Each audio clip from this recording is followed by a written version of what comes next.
Bienvenidos a Sculinary, la escuela que transforma personas y conecta culturas a través de la gastronomía. Aprenderás con los mejores chefs, reposteros, panaderos, sumilleres, cocteleros, baristas y muchos expertos más, y descubrirás el catálogo online más amplio de temáticas en torno a la gastronomía. Con nuestra suscripción podrás acceder a todos los cursos y seguir disfrutando y aprendiendo con lo que más te apasiona, la gastronomía. Visítanos en nuestra web o suscríbete a nuestra newsletter para estar al tanto de todas las novedades. Todas las semanas publicamos cursos nuevos. En nuestro podcast nos tomamos cada semana un café con un profesional del sector, cocineros, empresarios, productores, influencers, consultores y muchos más. Cada uno de ellos nos contará su experiencia y su visión sobre el mundo de la hostelería que te ayudarán a entender mejor este apasionante sector. Quédate con nosotros a tomar este café.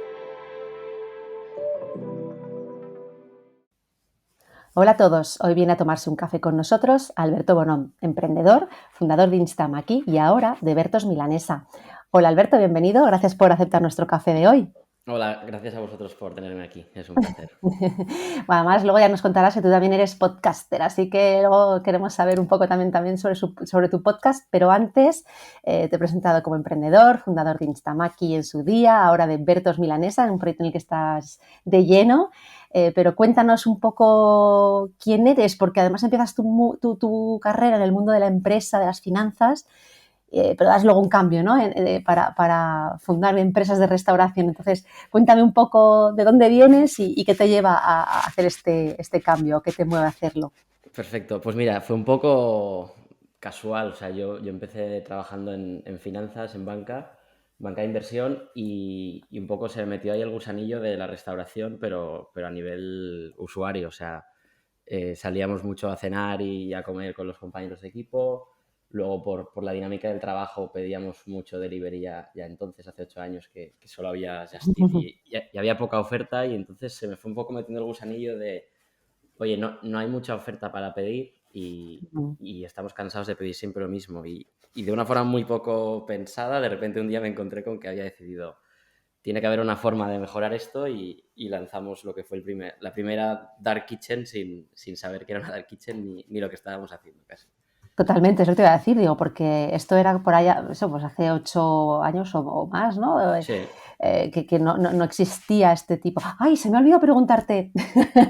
No pasa nada, lo decimos ahora. Es que antes de empezar, a todos nuestros invitados, el podcast se llama Un Café con Sculinary, me acabo de acordar ahora mismo. Y preguntamos que cómo les gusta el café, que estamos haciendo un estudio aquí sobre cómo se toma el café en España. Pues yo me lo tomo siempre solo con hielo, y a la gente le hace gracia porque en pleno invierno puedo estar a menos 10 grados y lo pido siempre con hielo. Y también lo tomas con hielo. Sí. Y en los bares me miran raro cuando lo pido así. Con 3 bajo cero, ¿no? Ahí. Sí. Solo con hielo. ¿Pero te gusta? ¿Eres muy cafetero? Sí. Mucho de café de especialidad y bueno, ya un Qué poco bien, así, que están ya proliferando ya. especialito, sí. Bueno, ya cumplimos con la pregunta del café, que los que nos escuchan habitualmente dirán, uy, a esto no me han preguntado del café. Así que bueno, retomamos por donde íbamos, que hace 8 años pues todavía las Dark Kitchen y el delivery en su conjunto, ¿no? Estaban demasiado... Entonces, ¿cómo se te ocurre la idea de lo de las Dark Kitchen? No sé si lo habías visto a nivel internacional. O sea, ¿cómo decides abrir un restaurante sin restaurante? Sí, o sea, fue muy basado en un poco el problema que sufría yo, que era que pedíamos un montón de sushi en la oficina y no había oferta. O sea, en su momento eran sitios muy, muy cutres, poco profesionalizados los primeros años. Y entonces siempre pedíamos lo mismo, y entonces entendíamos un poco los problemas sin saber cuál era el real problema desde fuera. Si no pensábamos, oye, quizá la gente está centrada en el restaurante y el delivery es algo a más, que como era un mercado muy pequeño, pues nadie le pone mimo. Entonces la idea un poco fue, seguro que si alguien solo se centrara en delivery de sushi, seguro que está mucho más bueno, llega antes, calidad-precio mejor. Y entonces esto fue un poco la idea inocente, porque no tenía ni idea de restauración, vamos, absoluta, ni idea. Ostras, y entonces, ¿cómo son los primeros pasos para alguien que no conoce nada del sector de la restauración y se mete aquí?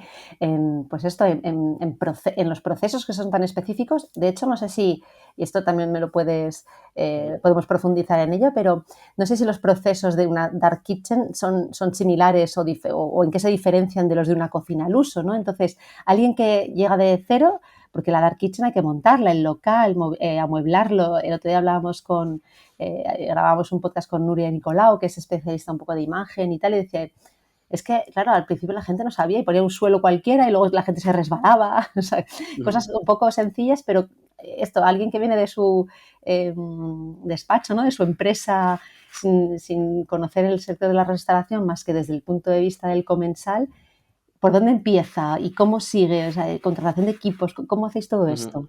Pues aquí empezó que, bueno, yo me junté con Jan, mi socio, que conocía del colegio toda la vida y tampoco venía de la restauración, pero también le gustaba a nivel usuario, y un día comentándolo con cervezas, pues le pasaba un poco lo mismo, de que pedía sushi y ninguno a casa le llegaba bien, y entonces decidimos empezar. ¿Y cómo lo montamos para arrancar? Yo creo que una de las ventajas fue que no teníamos ni idea, ¿no? Porque entonces partíamos de cero y entonces no era voy a montar un restaurante como funciona un restaurante y hacer solo a domicilio, sino que fue como, oye, vamos a conseguir un espacio y vamos a rediseñar todo pensando como si fuera una fábrica más que un restaurante, que luego hay varias similitudes, ¿no? Entonces lo ideamos como una cadena de montaje y tuvimos claro que el sushi, que es algo artesano y por ende caro a nivel de personal, porque requiere unos skills más técnicos, entonces diseñamos como un proceso en el que el sushiman, que se llama, solo hacía la parte más técnica, ¿no? Y luego teníamos gente embolsando pedidos, recibiendo los pedidos y coordinando un poco esto, ¿no? Que normalmente en una dark kitchen, donde hoy en día funciona más como un restaurante en el que solo hay cocineros y como no tienes sala, pues no hay camareros, ¿no? Entonces fuimos creando ahí un proceso que era más parecido a una cadena de montaje con estaciones y fases, que una cocina grande funciona así, pero en una dark kitchen, al ser más pequeñitas normalmente porque no hay tanto volumen, se suele centralizar todo mucho en la figura del chef o del cocinero, ¿no? Esto es un poco lo que diseñamos y luego fue gracioso porque tampoco teníamos capital para arrancar y entonces en aquel momento empezaba el boom un poco de las startups, los coworkings y todo, y dijimos, oye, tiene que haber algún coworking de cocina y tenemos que encontrarlo. Entonces nos pusimos a buscar por internet y encontramos como una especie de consultora gastronómica que ni me acuerdo, y entonces fuimos ahí a preguntarles y entramos, y justamente aparte de consultoría tenían como un espacio de coworking para cocinar, que normalmente lo usaban pasteleros autónomos y cosas así para producir y vender a restaurantes y cosas así. Para no tener que alquilar un local o tener un obrador propio. Exacto. Entonces empezamos ahí con una mano delante y otra detrás, como quien dice, y nada, y funcionábamos al principio como si fuera una tienda online con stock. O sea, lo que hacíamos era que producíamos sushi, lo poníamos en nuestra web hasta que se acababa y empezamos a hacer publicidad por Instagram y así, que entonces no hacía casi nadie, no hacía nadie. Pues Y en entonces 2016. sí, y se empezó a vender, o sea, nos íbamos quedando sin stock a las pocas horas cada día, y entonces el cómo aprendíamos cómo organizar la cocina y el cómo crecer era simplemente sobrevivir al día siguiente, ¿no? Era, oye, si hoy a las 12:30 ya no teníamos stock, pues ¿por qué? Porque el cocinero podía trabajar, yo qué sé, 3 horas y se iba. Pues venga, vamos a decirle si conoce a otro sushiman que pueda venir mañana y hacer más horas. Y así, entonces era una progresión así hasta que de repente ya teníamos un volumen parecido a un restaurante, y entonces ya decidimos conseguir un poco capital de inversores porque ya teníamos una demanda aprobada, y entonces montarnos nuestra primera dark kitchen, que no era más que coger un restaurante tradicional, por así decir, y eso sí, lo cogimos en una zona poco transitada a nivel de calle porque no nos hacía falta, y así el traspaso era menor y el alquiler también. Y entonces ahí volvimos a rediseñar de cero todo, ¿no? Porque no es lo mismo diseñar unas operaciones que crecen muy rápido en una cocina que compartes con otros emprendedores que el tener tu propio espacio, ¿no? Porque ahí pues obviamente teníamos limitaciones de espacio, pero de nivel stock, que... de todo, claro. Claro, de stock, de que a la una sabías que venía no sé quién el lunes, el martes, entonces tenías que... Recoge tus bártulos y vete. En medio del servicio, o sea, era bastante caos / divertido, ¿no? Entonces ahí también aprendimos a ser como muy ágiles y flexibles, ¿no? En el sentido de que como teníamos muchos factores externos que nos afectaban en cada momento y que no podías predecir, porque tampoco sabíamos nosotros a qué hora iba a venir cada pastelero o los autónomos que trabajaban ahí, pues nos teníamos que adaptar. Entonces, ahí dimos el salto y entonces eso fue un gran cambio, ¿no? Porque al tener un espacio mucho más grande y que tú puedes definir todo, para nosotros fue un mundo nuevo, ¿no? Claro, un mundo nuevo para diseñarlo y para, efectivamente, y para crecer equipo, para, ¿no?, Exacto. darle el salto a más volumen, a más todo, ¿no? Exacto. Y entonces ahí lo que nos pasó es que sí que mantuvimos este espíritu que había sido por obligación de replantearnos los procesos constantemente por necesidad externa, a decir, oye, ahora es nuestro espacio, pero vamos a seguir siendo muy concienzudos en ver cómo podemos mejorar, ¿no? Optimizarlo. Exacto. Entonces lo que hacíamos cada noche era al acabar el servicio, nos quedábamos todos tomando una cerveza, todos los que hayamos estado trabajando, y decíamos, oye, mira, ¿qué podemos mejorar, no? Y éramos la pesadilla de los vecinos porque movíamos todos los muebles todas las noches para reestructurar todos los procesos, ¿no? Pero tipo, oye, yo he caminado mucho hacia esta nevera buscando ese postre. Si la ponemos aquí, tal. Entonces probábamos todos estos cambios y al día siguiente operábamos así y volvíamos a cambiar, ¿no? Hasta que encontrábamos como la distribución óptima para cada cocina, ¿no? Porque luego esto lo fuimos replicando y en cada ciudad que estábamos teníamos un layout distinto porque... Según el local también, ¿no? Claro, según el local, según también el mix de productos, ¿no? Porque no es lo mismo lo que vendíamos en Madrid que vendíamos en Barcelona. O sea, la carta sí, pero a nivel de distribución de pedidos. Entonces, bueno. ¿Y en cuántas ciudades llegasteis a estar? Pues llegamos a estar en Madrid, Barcelona, Valencia, Málaga y Sant Cugat. Y luego teníamos también un obrador central para autoabastecernos haciendo pues un poco preparaciones intermedias, limpieza de pescado y todo. Y eso lo hacéis desde Barcelona, claro, es que lo te iba a decir, digo, generalmente cuando empiezas a crecer luego tienes que tener un sitio de producción, porque al final por economías de escala, por facilidad en los procesos y tal, y que luego en cada sede fuese más de montaje ya y más rápido, y ¿no? Y entiendo que sería algo así, ¿no? Sí, o sea, sobre todo yo creo que cuando haces esto ya es por dos cosas, ¿no? Uno, por como dices, por optimizar un poco costes y centralizar producción, y luego la otra es por homogeneizar un poco la calidad, ¿no? Entonces, esto segundo lo conseguimos, pero lo primero yo creo que es chulo en este foro compartirlo, porque luego lo he compartido con algunos también del sector y creo que algunos estamos de acuerdo. La trampa está de creer que centralizando mejoras costes tiene su trampa, ¿no? Porque tú dices, oye, tardas lo mismo haciendo, yo qué sé, 1 litro de mayonesa en 5 cocinas en 5 ciudades. O sea, tardas menos haciendo 5 litros de golpe en una cocina, ¿no? Entonces dices, que distribuido, ¿no? Y dices, sí, claro, o sea, si haces este cálculo es verdad, pero claro, la realidad es que en una cocina pues no estás todas las 8 horas que trabaja un cocinero a tope, ¿no? Porque no tienes pedido, no estás preparando el servicio, entonces, en verdad esa hora la pagas igual, ¿no? Y tú te estás cargando de coste fijo del obrador, ¿no? Entonces, ahí no supimos tampoco quizá encontrar cuál es el punto óptimo de centralizar, ¿no? Que cuando es gigante seguro que tiene sentido, pero también tengo experiencia de colegas del sector, sobre todo de sushi también, que lo hemos comentado alguna vez, que el obrador ha sido cargarse de costes fijos y no mejorar las cocinas, ¿no? Entonces, bueno, ahí también lanzar un órdago de cuidado, que el que lo tenga en mente que se lo piense dos veces. Que piense, claro, al final es cuestión de volumen, como dices, porque si... Y de estudiar exactamente lo que dices tú en cada una de tus cocinas distribuidas, cómo se reparte el tiempo, qué ocupación tienen, etcétera. Efectivamente, es conocer muy, muy, muy bien esto, pero claro, esto al final yo creo que también va con el tiempo, porque ¿cuánto tiempo estuvisteis con esto? Pues mira, el proyecto lo vendimos a los 3 años y medio. O sea, Claro, es que fue un cortito, muy ¿no? rápido también. Claro. Sí, no, claro, y además las previsiones, o sea, el plan no era venderlo, ¿no? Entonces también montamos el obrador pensando en seguir Largo creciendo plazo. rápido, pero luego, bueno, se dio lo que se dio, ¿no? ¿Y cómo surge esta oportunidad? Pues mira, nosotros al final, como desde el primer día teníamos este mix de pues, no tener fondos propios, porque al final llevábamos 1 año y medio, 2 trabajando, porque éramos muy jovencitos entonces, no teníamos ahorros. Entonces lo que hicimos fue buscar capital externo para movernos a esta primera cocina. Cuando esta cocina también la saturamos, levantamos dinero también, casi 1,5 millones de euros del fondo de inversión del Banco Sabadell, y y de otros fondos más pequeños.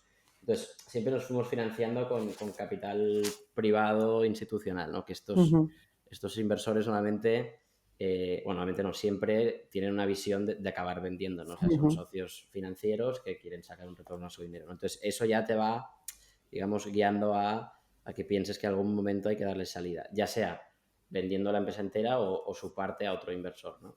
Entonces, eso ya se te entra un poco en la cabeza. Y luego también nos pasó que vivimos todas las olas del delivery, ¿no? O sea, cuando empezamos, que solo había Just Eat y la oferta era baja porque aún no había el modelo de que las plataformas ponían reparto, entonces, o sea, repartidores. Entonces, Just Eat en su momento era simplemente un agregador que si tú tenías repartidores te ponías ahí como si fueran unas páginas amarillas, ¿no? Entonces, la gente te pedía y tú lo enviabas. Entonces, claro, nosotros al tener nuestro reparto, nuestra página web, hacer nuestro marketing, crecimos un montón, ¿no? Y controlábamos el canal de venta. Y a la vez que nosotros empezamos a crecer, empiezan a aparecer los globos, Deliveroo, Uber, ¿no? Llegan a España y revolucionan todo esto, ¿no? Entonces, ¿qué pasa? Que la gente pasa de pedir en nuestra web a estas plataformas. ¿Por qué? Porque, oye, si la pizza la piden allí, si el chino lo piden allí, pues el sushi también, ¿no? Entonces, nos tuvimos que meter ahí para, como, digamos, estrategia defensiva de no perder clientes, ¿no? Que se fueran a otro sushi que estaba en Globo, por así decirlo. Y entonces, ¿eso qué pasó? Que por el modelo que teníamos de ser solo delivery, el perder el control del canal de ventas nos empeoraba la rentabilidad. ¿Por qué? No por un tema de comisión ni si es más barato o más caro, porque yo siempre digo que al final trabajar con esas plataformas, si haces los números de lo que te cuesta el reparto, no es para nada caro. O sea, el delivery es caro en sí, no es un tema de las plataformas, ¿no? Entonces, ¿pero qué pasaba realmente? Que nosotros, como teníamos mucho volumen, y te hablo de que en esa época, pues la primera cocina igual facturaba 100.000 euros al mes, pues piensa que, claro, nosotros era un tema de, como cualquier restaurante, ¿no? Machear el volumen de un servicio con el personal y también con los repartidores, ¿no? Entonces, cuando el reparto lo hace un tercero y la venta la controla un tercero, nosotros no podíamos, o sea, si un viernes noche nos habíamos dimensionado para vender mucho a nivel de cocineros y repartidores y entraban pocos pedidos, activabas una promoción en tu web y había un pico, ¿no? Y era como que trabajabas a tope. ¿Qué pasa? Que cuando esto era Globo, pues si Globo esa noche va mal de repartidores, pues tú estás cargado de personal y entonces te lo comes, ¿no? O al revés, si tú estás corto de personal y te entran muchos pedidos, tienes que cerrar. Entonces, tu margen empeora porque al final nunca vendías lo que podías o deberías porque no lo puedes controlar, Claro, no ¿no? tienes el control ese de la etapa final, que es Exacto. uno de los más, claro, porque vosotros al principio, que decías antes que hicisteis mucha publi en Instagram, ¿cómo lo trabajasteis? O sea, porque ahí tuvisteis también, lo que dices tú, erais de los primeros en llegar, etcétera, entendisteis bien la red, ¿cómo lo hicisteis? Sí, o sea, fuimos los primeros en llegar y esto cuando lo cuento muchas veces me dicen, no, es que estuvisteis en el momento adecuado, en el sitio adecuado. Es verdad, pero también creo que nadie lo ha vuelto a hacer de esta manera. ¿Y qué quiero decir? Ostras, nosotros entendimos el canal muy rápido y invertimos de verdad. ¿Qué quiere decir eso? No es un tema de dinero, porque luego en euros no era mucho, por no decir nada, sino que nosotros nos lo creíamos y entonces lo que hacíamos era, oye, nosotros no pagábamos a ningún influencer ni Instagramer, sino que lo que hacíamos era, por un lado, crear una relación de confianza con ellos. ¿Y qué quiere decir esto? Oye, mira, hemos abierto este restaurante online, te mandamos cena si quieres para que la pruebes, no hay ningún compromiso de que publiques nada. Si te gusta, publica lo que quieras que tienes que publicar y si no te gusta, nos lo dices para que mejoremos y no tienes que publicar nada, ¿no? Entonces, la gente se animaba a probarlo por la novedad. Entonces, claro, al final al que le gustaba y publicaba, pues le decíamos, ostras, cuando estés con amigos o estés en casa y te apetezca, mira, este es mi teléfono y teníamos un teléfono especial para esto, nos llamas y lo gestionamos. Entonces, nos empezamos a hacer conocidos en el mundo influencer entre ellos, ¿no? Y entonces al final, ¿qué pasa? Que cada noche nos estaba publicando 5 o 6 perfiles de entre 50.000 y 500.000 seguidores, ¿no? Entonces, ¿qué pasa? Por un lado, el coste era muy limitado porque era el coste de producir la comida. De una cena, sí. Exacto. Y luego, por otro, el contenido que ellos creaban era muy auténtico porque realmente les veía, ¿no? Comer, mira, me voy a comer esto, ¿no? Claro, Desde que entonces, recibían el paquete, o sea, ¿no? La caja con la comida, etcétera, claro, entiendo. y, y solo publicaba al que le gustaba de verdad. Entonces, cuando algo te gusta y tienes que comunicarlo es distinto que si lo haces porque te pagan, ¿no? Sí. Entonces, claro, dimos con una publicidad muy, muy orgánica y auténtica y creíble, por así decirlo, ¿no? Entonces la llevamos al extremo. Entonces llegó un punto que cuando teníamos volumen ya a nivel de ciudades, pues teníamos 2 personas para cubrir todos los días, todos los turnos que estaban pendientes de estos perfiles, porque cada día había gente que quería gestionar pedidos y luego además dábamos un paso más para afianzar esta relación y con los que había más interacción, pues les llevábamos a cenar a algún lado para crear relación personal o íbamos a tomar cervezas con ellos, ¿no? O sea, al final era que no nos vieran como una marca que transaccionaban como con todas las demás, sino que, oye, somos una marca que cree en vosotros, pero preferimos que os lo paséis bien con nosotros versus que veáis esto como trabajo, ¿no? Como Entonces, un... por un lado, era más económico para nosotros, pero también por otro porque creíamos que de esta manera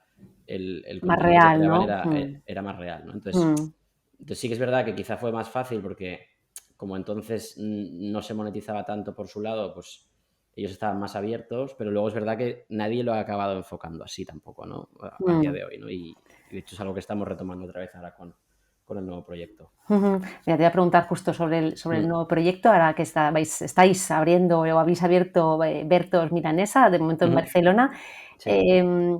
y que me cuentes un poco cuál es el concepto y qué lecciones aprendisteis de este proyecto de Instamaki y que habéis vuelto a hacer o dejado de hacer o mejorado para este nuevo proyecto. Pues mira, al final viene el proyecto viene literalmente por los aprendizajes, ¿no? O sea, al final yo creo que entramos en la restauración con esta inocencia de desconocimiento del sector y entramos al delivery porque éramos usuarios y faltaba oferta, creíamos.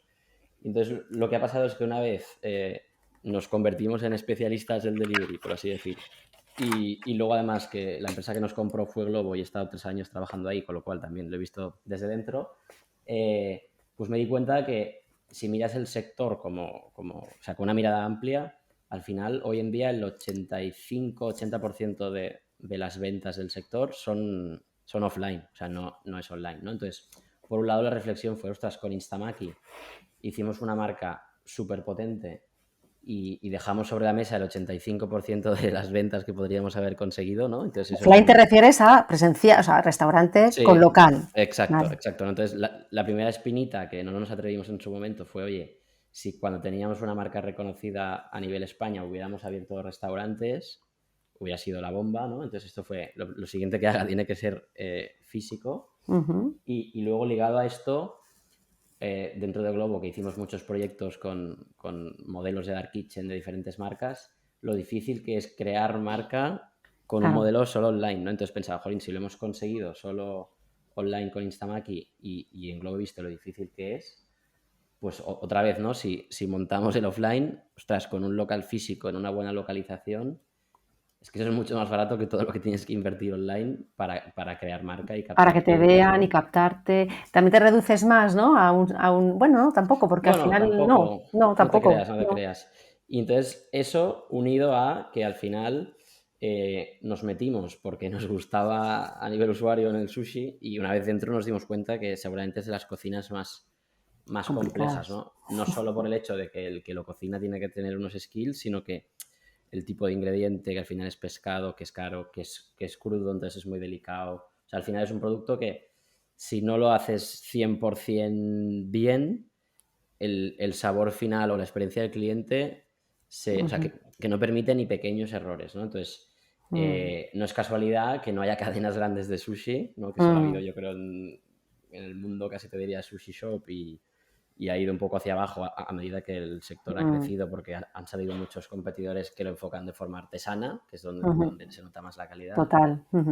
Y también me di cuenta desde luego que no es casualidad que las cadenas, la mayoría de ellas sean de hamburguesas, porque al final, por un lado hay mucha demanda y por otro lado las operaciones son mucho más escalables Mucho más y sencillo es todo un producto más también. sencillo, ¿no? Exacto. Entonces, de ahí un poco intentando entender, o sea, metiendo todo esto en una batidora, por así decir, salió un poco el tema de las milanesas, ¿no? Que desde luego vimos que en Latinoamérica había una demanda brutal, ¿no? Y dices, ostras, pero esto va a funcionar fuera. Pues oye, al final, la milanesa como tal, pues quizá en Europa no es conocida, está empezando ahora, pero todos los países europeos tienen la versión de la milanesa culturalmente adaptada a ellos, ¿no? O Sí. sea, en España tenemos el escalope, el cachopo, el San Jacobo, la carne empanada de toda la vida que has comido de pequeño. En Mm, Italia lo mismo y le llaman cotoleta. En Austria mm. y Alemania el schnitzel. Entonces, te das cuenta que aunque el concepto milanesa pueda ser exótico,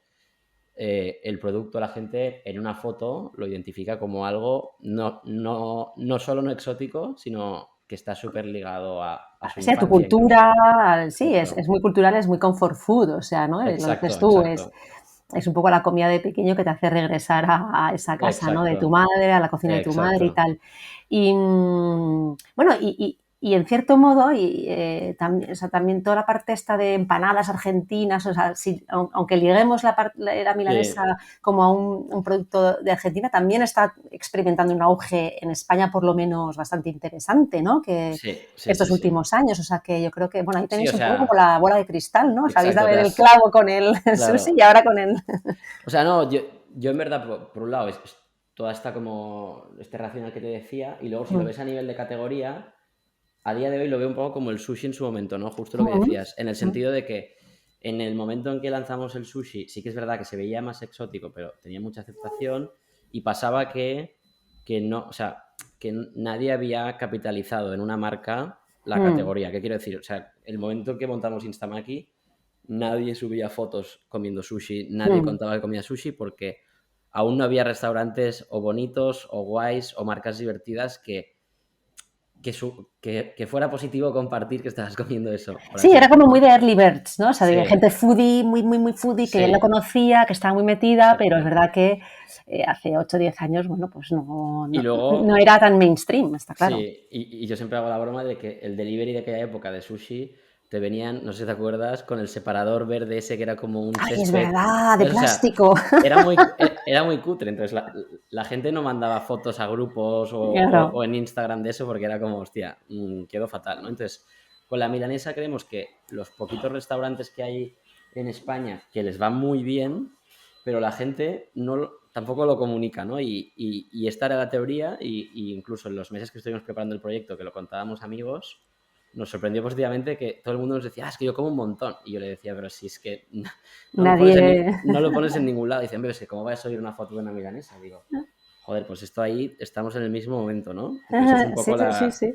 la idea que tenemos, ¿no? Entonces, hemos diseñado un poco, o sea, alrededor de este producto, pues un concepto de como un fast food, ¿no? Y o sea, al final es imaginarse un McDonald's, pero modernizado en el sentido de más parecido o sea, el local se parece más a un vicio que a un McDonald's, ¿no? Pero la idea Vale. de negocio a nivel operaciones, modelo, o sea, entras, vas a la barra, pagas, hay unas pantallas con la carta, o sea, es como un McDonald's, pero con un aire de marca mucho más traído al día de hoy, ¿no? Digamos. Ujú.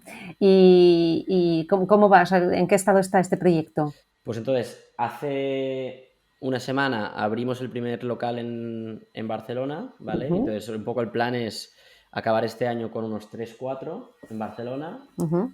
y abrir en los próximos años unos 10 15 propios, ¿vale? Para consolidar la marca, crear un poco el awareness y sobre todo tener muy finos los procesos y todo.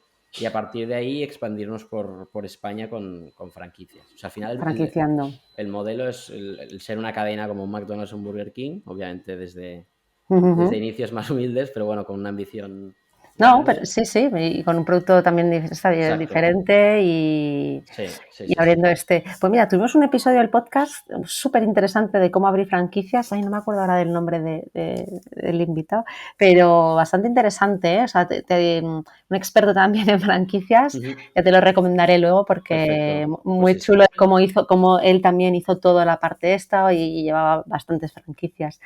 Hombre, es otro mundo también el de las Eh, franquicias, ¿eh? sí, sí, sí, sí, totalmente. Claro, también piensa que con los aprendizajes ya, o sea, ya hemos diseñado todo pensando en franquiciar, ¿no? O sea, que el menú tiene pocos productos, o sea, un poco la idea de hacer muy pocas cosas muy bien hechas y que de cara adentro sean sencillas de ejecutar, Que los ¿no? procesos sean sencillos. Exacto, también por el sufrimiento que tuvimos en su momento con toda la parte artesana del sushi y que era muy difícil de gestionar en más de una ciudad, pues un poco buscar también un producto que además de que haya demanda, sea fácil de... Sí, por cualquiera, ¿no? Que es verdad Exacto. que yo cuando hace años, ¿no? Cuando me enteré para ser Itamae, ¿no? Que era como el maestro sushi, Ujú. tienes que estar 8 años o no sé cuántos lavando Sí, sí, sí. arroz, luego solo lavando arroz, luego tal, digo, ojo, claro, es que esto ya no es, no eres un No, cocinero, no, no, no, no, no. eres exacto, eres como un ninja ahí del... bueno, pues enhorabuena por este segundo emprendimiento así en la restauración y seguro que con todo lo que sabéis, seguro que os trae muchos éxitos también, ¿no? Estoy deseando que vengáis a Madrid Sí, sí, sí. para ya probarlo. La siguiente parada será allí. Pas- Pero uno de los aprendizajes esto también es interesante, Ujú, en Instamaki lo que hacíamos era, íbamos saltando de ciudad a ciudad, ¿no? Las ujú, aperturas. Y otro aprendizaje es, tanto a nivel de marca como a nivel de operaciones, las sinergias que te da el poblar una ciudad, digamos, de locales, ¿no? O sea, al final, a nivel marca, pues que en toda la ciudad puedas pedirlo, entre que la gente vive en una zona, trabaja en otra, va a casas de amigos, ¿no? Pues siempre es más fácil arrancar las ventas de un local en la misma ciudad que fuera, ¿no? Que tienes que volver a batallar de cero, eso por un lado. Y luego a nivel operacional, pues lógicamente cualquier problema es más fácil a golpe de moto que a golpe de tren, ¿no? total. Y entonces eso tiene mucha... Parece un detalle, pero en el día a día hace un cambio No, abismal. totalmente. Y a nivel de marketing, ¿queréis un poco replicar esto que hicisteis? El panorama también ha cambiado bastante. No sé, ¿cómo luego queréis enfocar?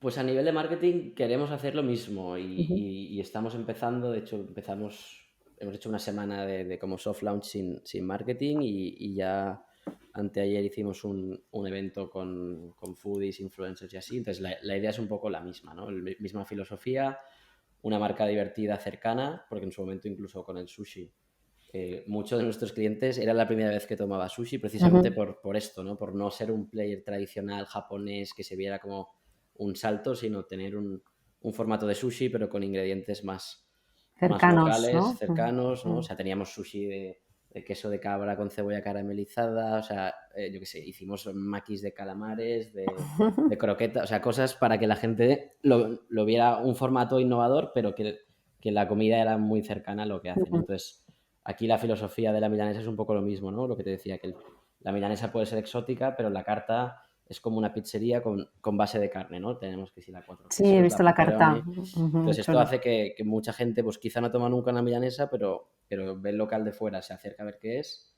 porque es así llamativo, ve la carta y no tiene que ni preguntar qué... Ya reconoce todo, sí, Exacto, que no hay esa barrera inicial de, exacto, pues como cuando ha llegado el ramen o, pues ¿no? O cosas así que dices, ¿esto exacto. qué es? O sea, que primero que me cuenten un poco mejor. Exacto, entonces eso nos Mm, permite pues lo mismo, ¿no? Hacer una marca así cercana, un poco para todos los públicos, o sea, ya estamos teniendo pues desde parejas de cualquier edad que vienen a comer algo rápido porque estamos cerca de un centro comercial, a grupo de adolescentes, a dos abuelitos con los nietos, ¿no? Al final es un ujú, producto muy versátil que mm. se adapta a todos los públicos. Sí, sí, eso es bueno también. Mm. No sé si quieres contar algo más de esto, porque otra cosa que me interesaba hablar es del podcast que has empezado, pero no sé si quieres contar algo Sí, más vamos. No, vamos al podcast si quieres. porque has lanzado un podcast que se llama Restaurantes con Alma, ¿no? Sí, pues mira, Y que nos cuentes esto, ¿cómo Dime. empiezas? ¿Por qué? O no sé, ¿le falta alma a los restaurantes? ¿O hay que focalizarse un poco más en ella? ¿O por qué lo No, lanzas? o sea, es por dos motivos. Uno es, yo creo que como pasa bueno, ya esto es un gusto personal, ¿no? Pero como pasa con los artistas o los cuadros, cuando tú sabes la vida del autor, ves el cuadro de otra manera, ¿no? Mm, Y creo que un restaurante, cuando conoces a la persona que hay detrás, también lo ves distinto, ¿no? Y no te hablo a nivel culinario, sino a nivel, oye, que te cuente su historia, cómo ha empezado, cómo ha llegado hasta ahí, ¿no? Porque entonces entiendes y valoras un poco las cosas, ¿no? No solo a nivel una crítica gastronómica, porque creo que eso está sobrevalorado en el sentido de que al final el gusto es muy subjetivo y aunque haya mm, unos patrones, ¿no? Yo creo que al final lo que busca la gente es una experiencia y ir a un sitio y pasarlo bien, y eso obviamente es la comida, con quién vas, el ambiente, la decoración, ¿no? Todo junto, ¿no? Y siempre digo que hay sitios que pueden ser lo más cutres del mundo, por así decir, y tener una comida brutal y tener un alma, y yo personalmente prefiero un sitio así que una mega discoteca con mesas y comida, que digo yo, ¿no? Entonces, un poco con eso unido a que en Globo tuve la suerte de conocer a mucha gente por el día a día de Globo, pues al irme de Globo pensé, ostras, ¿qué excusa puedo tener ahora para seguir conociendo a gente del sector, ¿no? Qué interesante. Y poder escribirles a puerta fría, como hacía en Globo, de, oye, te quiero conocer, vengo a verte, ¿no? Entonces, Sí, pues pero sin esa transacción detrás, ¿no? Porque en Globo sería para... Y esto es más por el claro, placer de conocerlos, ¿no? Y exponer claro. y divulgar porque decías tú, su historia y Sí. su experiencia y tal. Y luego, sobre todo, creo que estamos en unos años que entre el auge del delivery, la pandemia, o sea, es un sector que se ha sacudido mucho, ¿no? Y yo creo que siempre, cuando algo se sacude, siempre hay oportunidades, ¿no? Y que ha entrado mucha gente que no es el típico perfil del sector, y ahí me incluyo porque, bueno, si a mí me llegas a decir que me voy a dedicar a esto cuando estaba estudiando, hubiera apostado todo a que no.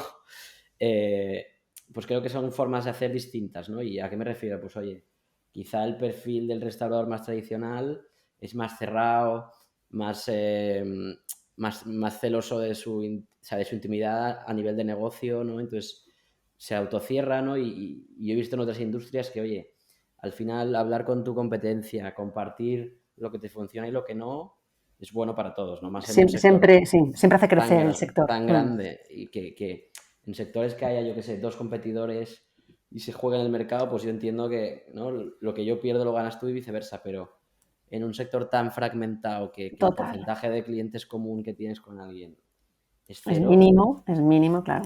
O sea, yo en Instamaki aprendía yendo a conocer a gente de otros sushis y preguntándole, oye, ¿cómo hacéis esto? ¿Cómo hacéis esto? Claro. Y la gente te lo contaba, porque al ser una categoría nueva, pues la gente también venía más fresca, ¿no? Sí, que no te ven tanto como competencia, pero Exacto. y que es algo que es verdad que los cocineros, y nosotros lo hemos visto esto, ¿no? O sea, nosotros al final somos una plataforma de aprendizaje online en la cual desvelan todos sus secretos. O sea, les ves en un vídeo, no es que publiquen una receta, sino que les ves hacerlo, cómo lo hacen, cómo lo dobla, cómo lo tal, cómo lo mueve, cómo... No hay trapa ni cartón, ¿no? Entonces, esto hace unos años yo creo que habría sido imposible. La gente era como, pues lo que dices tú, ¿no? Muy recelosa de sus secretos, de sus recetas.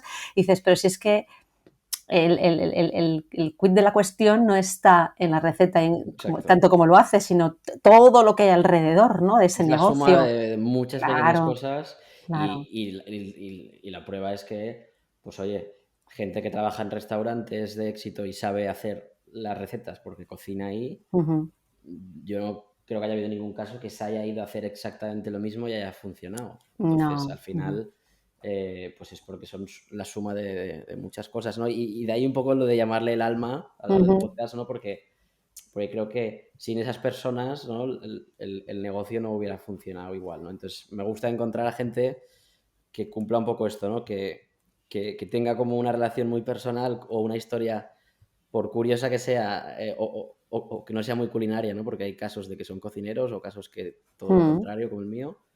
Y que veas, ¿no?, que se nota algo de la persona ahí, y que sabes que si esta persona no estuviera detrás no hubiera funcionado, ¿no? Que en caso de alta cocina, pues es obvio porque es el que cocina, pero en modelos más de negocio, que es lo que intento entrevistar, o sea, modelos más cercanos a un fast food que a una alta cocina, que digo yo, ¿no? Porque si no ya entramos mucho en la marca personal, y ahí a mí a nivel personal tampoco es algo que me interese tanto, ¿no? Y bueno, y eso es un poco la historia, y sobre todo para dar visibilidad de que te puede ir bien y contarlo y no pasa nada y todos aprendemos, ¿no? Que creo que es un poco el Totalmente.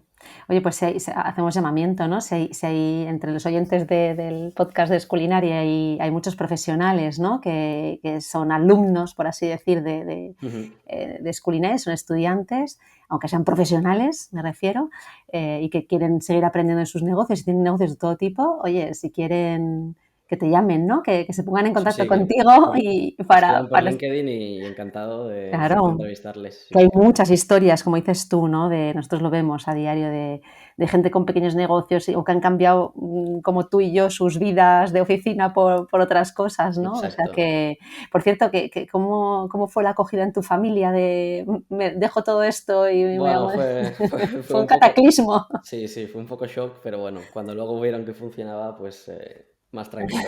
Pero en los primeros meses no fue fácil, la verdad. Te digo porque yo me pasó algo parecido y es verdad que les cuesta a los padres entender, aunque ya sean mayores, yo era bastante más mayor, pero bueno.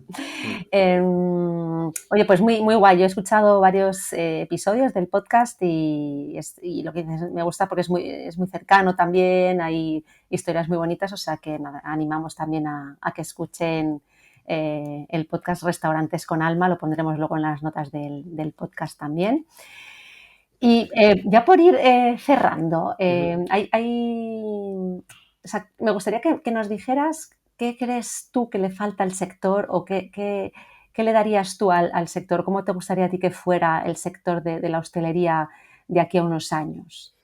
Pues mira, yo creo que por un lado lo que te contaba ahora de seguir empujando todos en ser más transparentes y aprender todos de todos, porque creo que solo nos beneficia. Mm, Y luego otra cosa que con el panorama actual hablo mucho con colegas del sector y soy un poco radical porque creo que hace, también nos perjudica a todos, es con este entorno de inflación mm, el que no nos dé miedo a subir precios, ¿no? mm, Yo siempre hago la comparativa, ostras, si vendiéramos tuercas, ¿verdad que las venderíamos lo más caro posible que el mercado pueda absorber, ¿no? Y creo que en mm, la restauración da miedo siempre a subir precios, pero luego a la vez todo el mundo está muy orgulloso de su producto, ¿no? Y yo creo que hay que creer más en nosotros y si para que los márgenes salgan y el negocio sea sostenible hay que subir precios, que a la gente no le dé miedo y que cuando el cliente se lo pregunte, oye, que lo cuenten con total normalidad, ¿no? De, oye, en tu casa no te ha subido la luz, no te ha subido el mm, gas,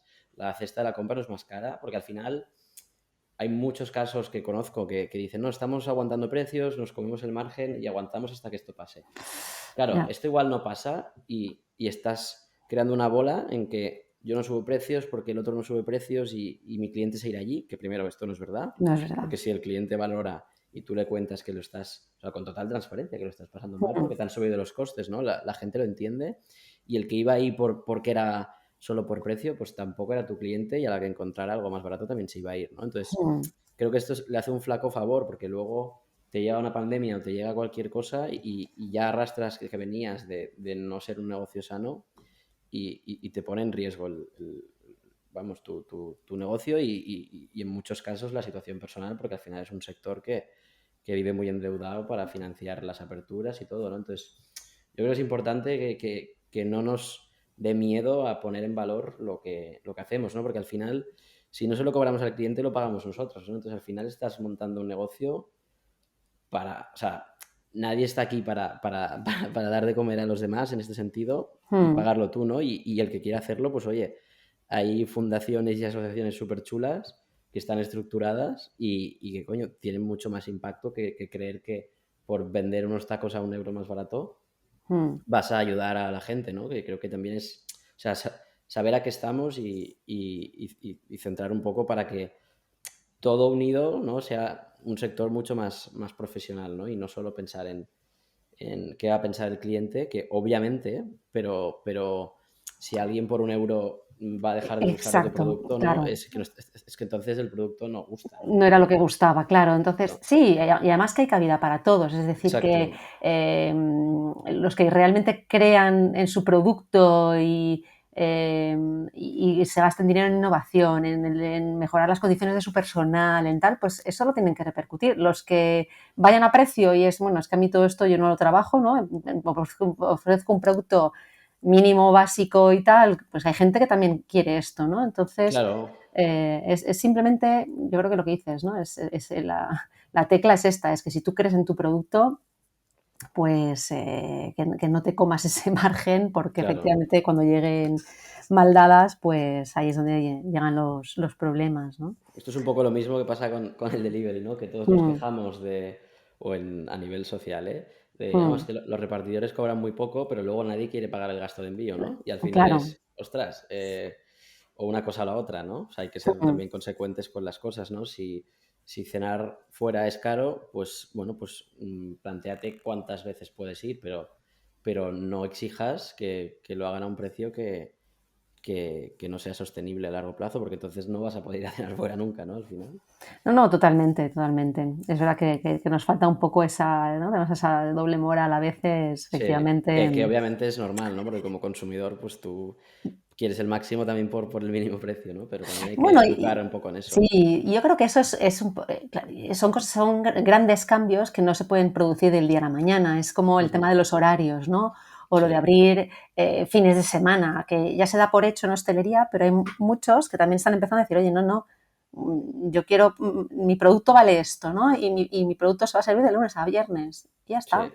Y el que le guste seguirá yendo de lunes a viernes. Lo que decías tú, o sea, que puede ser por precio, puede ser por horarios, pero claro, no podemos perpetuar esa bola, ¿no? Que decías, de malas condiciones, de poca profesionalización, porque entonces nunca va a mejorar el sector y no será capaz de ofrecernos cosas mejores en el futuro. Entonces, yo creo que ahí es un poco donde hay que, o sea, que la sociedad también tiene, y mira, y con después del confinamiento, ¿no? Que había todas estas restricciones y tal, que había que ir a cenar a las 6 de la tarde y cosas así. Al final la gente, y lo que has dicho tú, si te gusta vas. Yo he estado cenando a las 6:30 en Madrid, que dices, ¿quién cena? O a las 7, dices, bueno, pues es que yo quería ir a ese sitio, me gusta ese sitio, quería ir con esta serie de gente. Pues tú te adaptas a lo que hay, no pasa nada tampoco, ¿no? Y el año pasado creo que hubo, lo leí el otro día, 20 y pico % más de reservas en todos los restaurantes, o sea que es que no creo que sea... Pero es verdad que es un sector que a veces da miedo, ¿no? Todos estos cambios, es como, no, es que la hostelería es así. Bueno, pues no es así, hay cosas que se pueden cambiar, no del día a la mañana, es algo poco a poco, pero son cambios que tienen que llegar, seguro. Totalmente.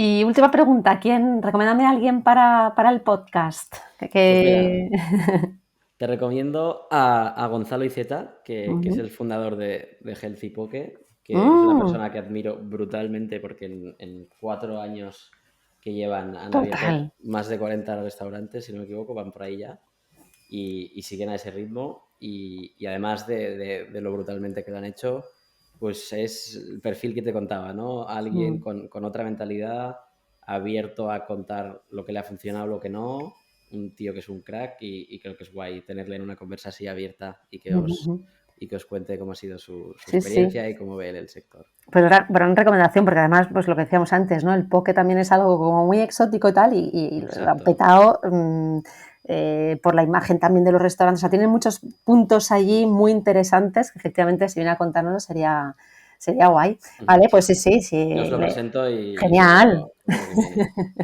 Súper. Pues nada más, Alberto, ha sido una charla muy interesante. Muchísimas gracias por haber compartido tantas cosas con nosotros y con todos los que nos están escuchando. Mucho éxito con Bertos Milanesa. Muchas gracias. Y espero que nos veamos pronto y nos conozcamos ya en persona. Tomando una milanesa en Barcelona. Seguro. Por aquí te esperamos. Muchas gracias por invitarme y gracias a todos los que hayáis llegado hasta el final. Estupendo, gracias. Gracias, adiós. Si te ha gustado esta charla, no te pierdas ningún episodio del podcast y suscríbete. Te esperamos cada semana con más invitados. Estamos en todas las plataformas. Solo tienes que buscar el podcast Un Café con Sculinari. Te esperamos también en nuestra página web y redes sociales para que conozcas todos nuestros cursos y a nuestros profesores.